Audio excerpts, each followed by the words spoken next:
Hey there, it is the most beautiful evening in the garden.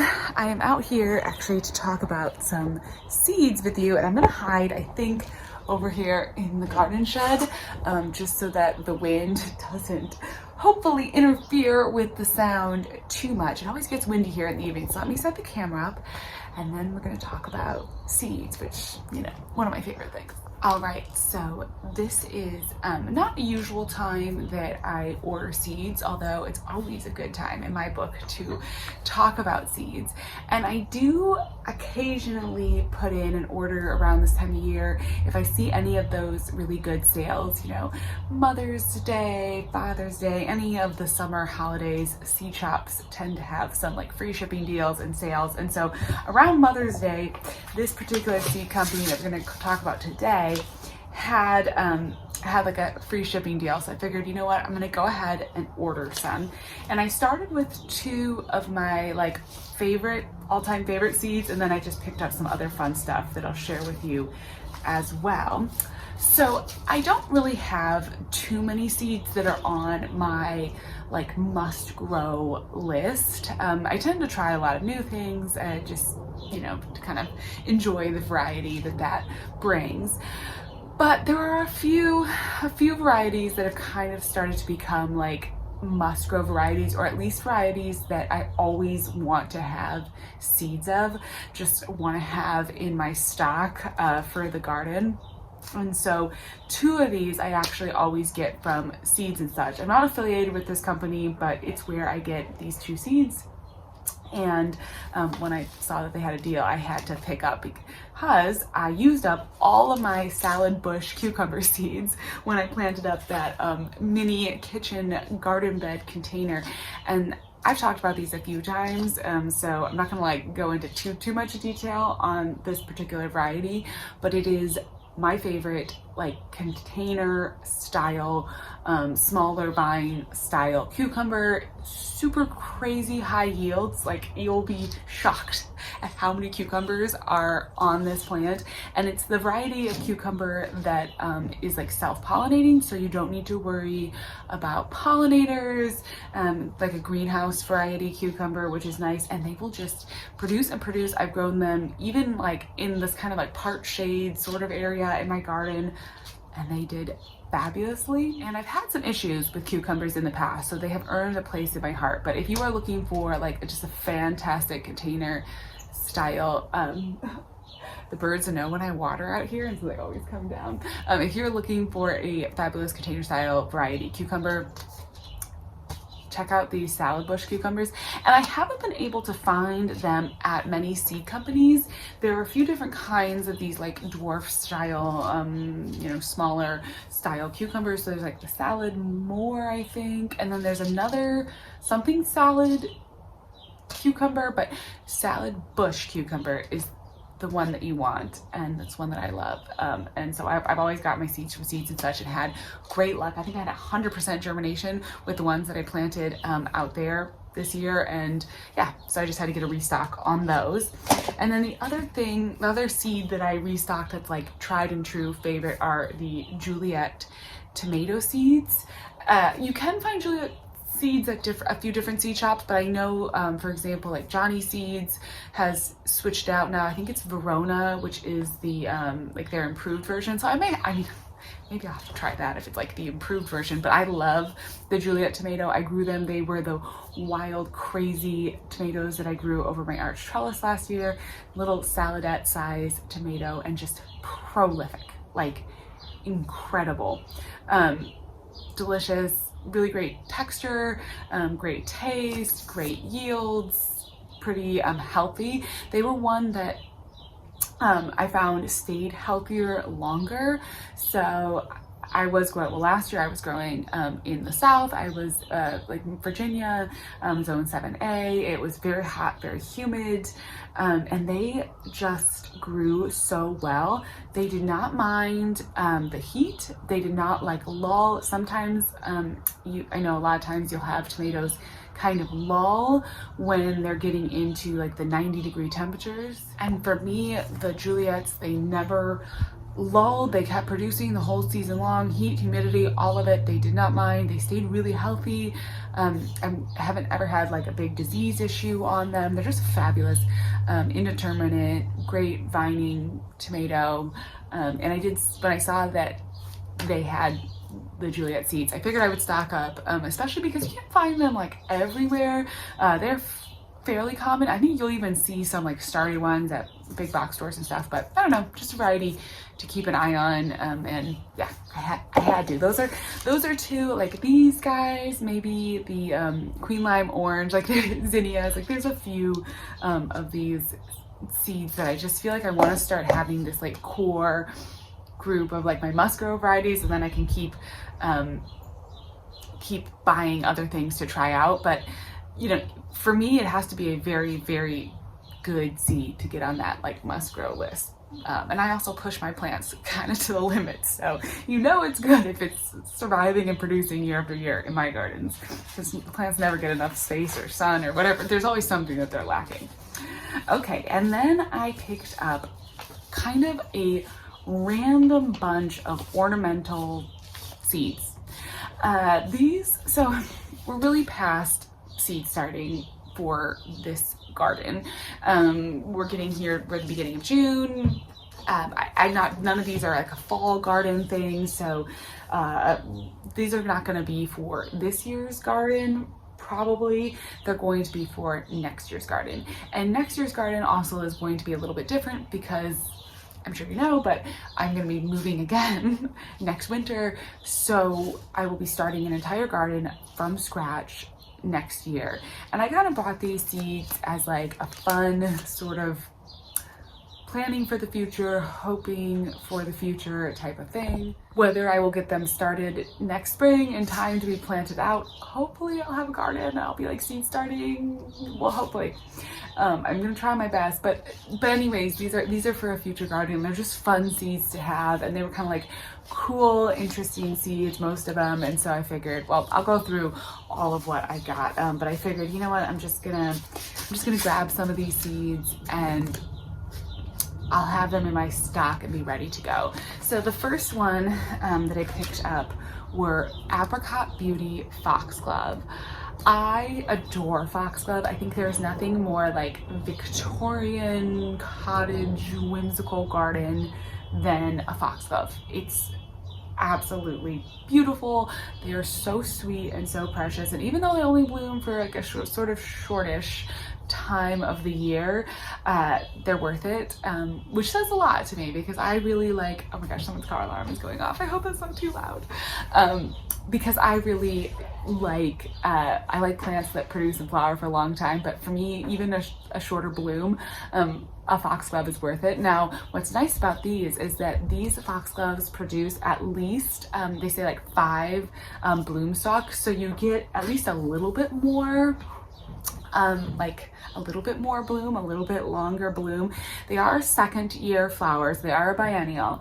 So I will be planting these in my future garden, like hoping for the years to come, which I think is going to be kind of sweet. And they're just the most beautiful, like true, full apricot color, kind of just a real old school classic looking foxglove. Nothing super fancy, but the apricot tones are just so beautiful. I really got into growing apricot flowers last year, and I think I'm gonna continue to do that. I just love it. It's so romantic, it's so whimsical, and coupled with a foxglove like and the apricotness, it's beautiful.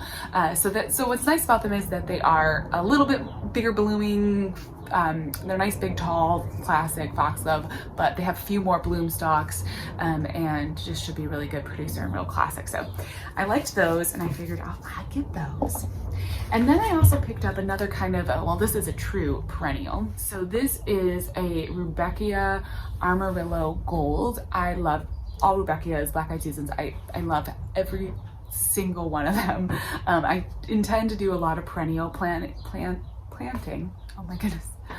A lot of perennial planting, try saying that 10 times fast, in my future garden. I have so many plans for those, and I want to start a lot of my perennials from seed. Obviously, when you're doing a big area, you know, perennials can add up.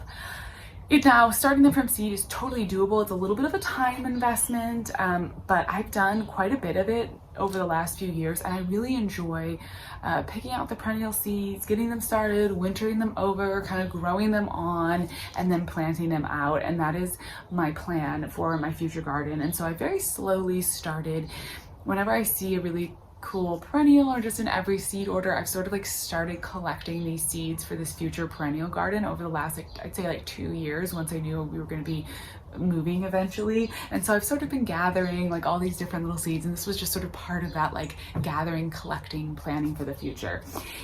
This is a fun black-eyed Susan because it is it's like a big, nice, wide petal, and it has sort of like a greenish center, so not like the true black-eyed Susan center, but it's kind of greenish.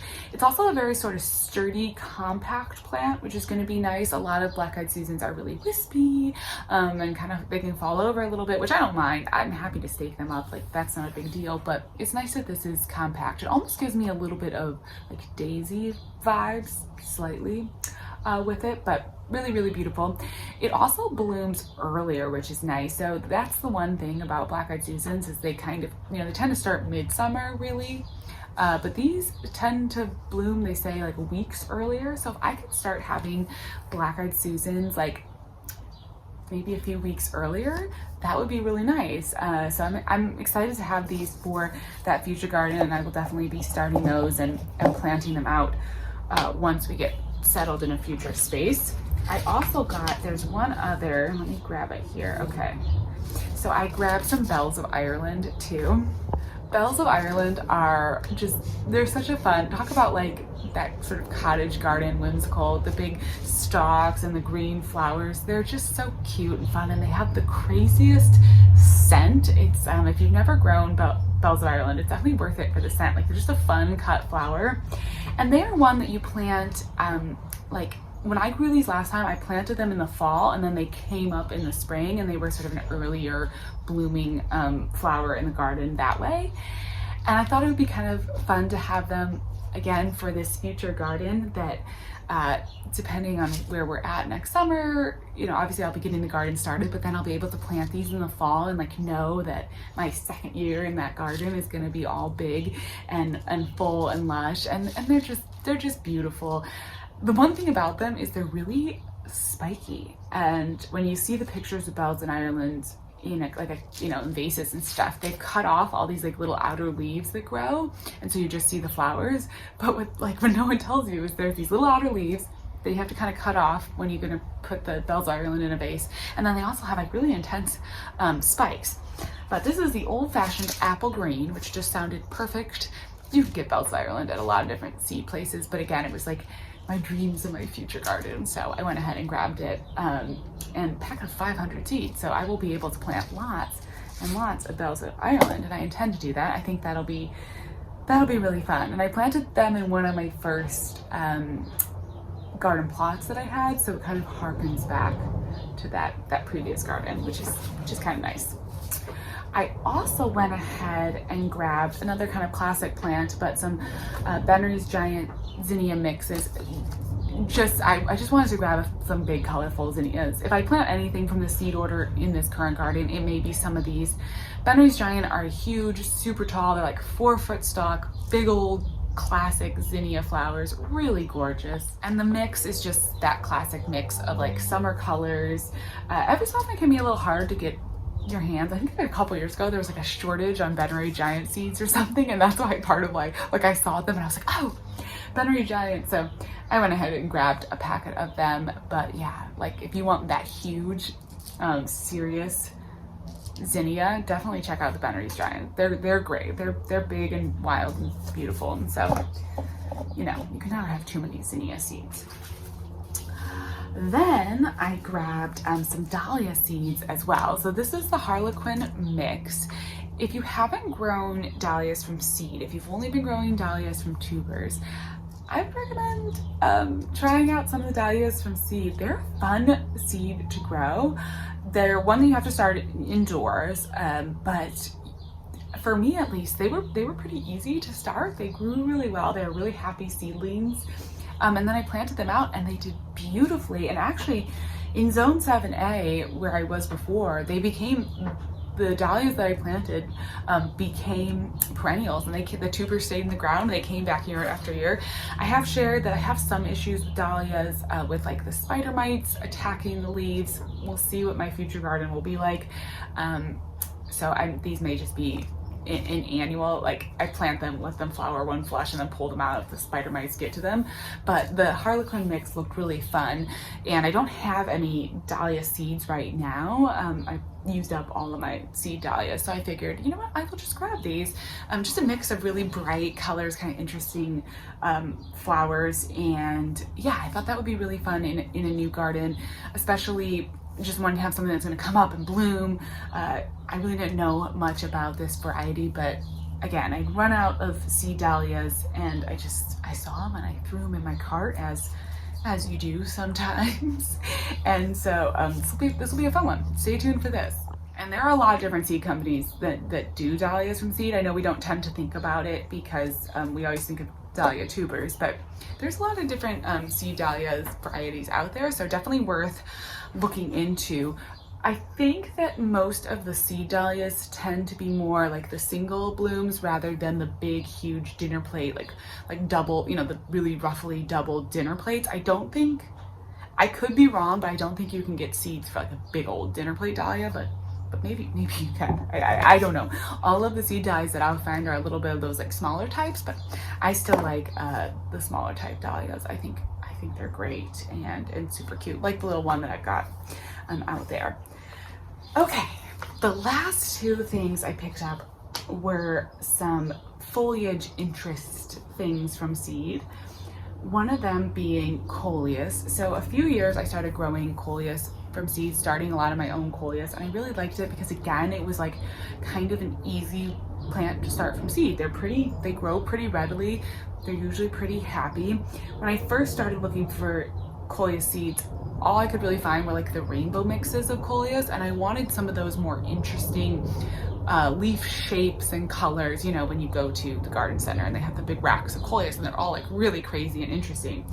And I don't know if it's me or if it's the growers, but over the last few years, I've started to notice that a lot more seed companies have more coleus seeds and more interesting colors. You can get like deeper reds and the dark browns, and you can get a lot more intricate, cool coleus.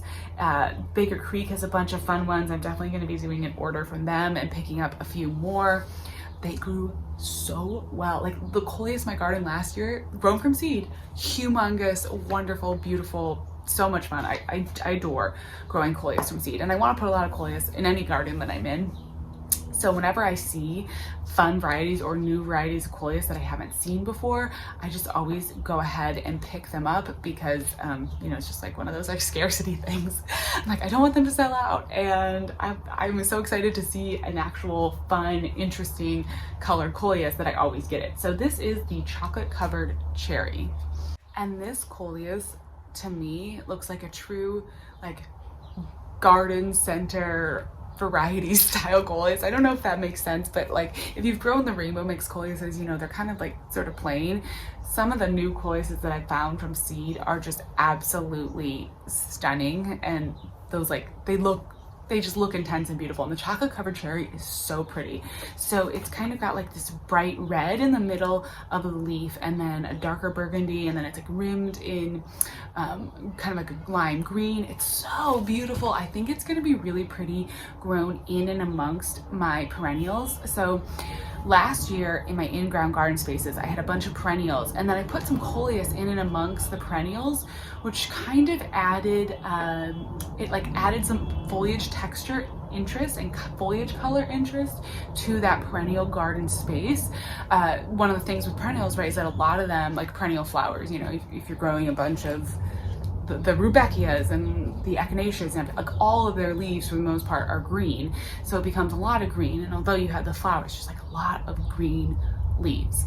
And so when you put coleus though, in and amongst those, then you start getting some different texture, you get the different colors of the leaves, it sets off the blooms. Like nothing is prettier than a big burgundy, beautiful coleus next to those bright, you know, yellows of the black-eyed Susan or the echinacea. You know, it just sets everything off. So I'm gonna kind of start over the next year or so collecting some more of these coleus seeds so that I can start a lot of coleus from seed and be able to fill all my big in-ground garden spaces with perennials and annuals, but then also like lots of coleus, because you need some other leaf texture. And I feel like it's always something that I need in the garden is a different color foliage. Like I feel like I end up with so much green, especially when I'm growing a lot of vegetable plants too in my containers.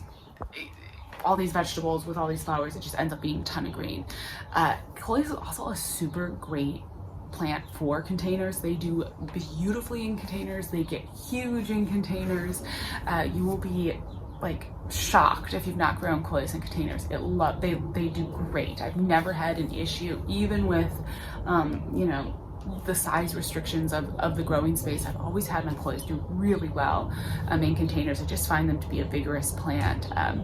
Some varieties slightly more than others. Definitely those Baker Creek, this like sunset, what was it? Something sunset coleus was super vigorous. So hopefully this chocolate covered cherry one will too. I'm also on the lookout for some of the like trailing coleus seeds. I don't know, I think it's also called chocolate something, but I've seen it at the garden center and it's like a trailing coleus, and I definitely want to see if I can find some seeds for that. I mean, of course I can always get it at the garden center, but it's a little bit more fun to start it from seed if you can. And then the last thing is an ornamental oregano. Probably gonna say this wrong, but Kirigami oregano. So it's an ornamental oregano and it's a really beautiful leaf texture. I tried to start some of this maybe a couple of years ago, and I didn't. It was like one of those seeds that I didn't take enough care of, and I ran out of seeds for it. And I thought, you know what? When I saw this, like, I'm gonna try this again. It's so pretty. It has like these almost like, it almost looks a little eucalyptus-y leaves, but it's a really great one for a container too. Like almost a nice plant to put in a container all by itself, just to have like that different leaf texture. And again, it's all about adding some different leaf textures and leaf colors to the garden, just to add. You hear all those kids? They're out playing at the park in the evening. It's not my children. But anyways, just to add some different leaf textures and colors to the garden. I think it'll be really beautiful. So that is just my little seed haul. I just wanted to share with you these seeds that I grabbed. It's always fun to talk about seeds. I always enjoy talking about seeds, and you know, when you've got to stock up on some of those like tried and true favorites, you just gotta grab them while they're available. So that's what I did. Anyways, that was my little seed shop. As always, thank you so much for watching, and I will talk to you again soon.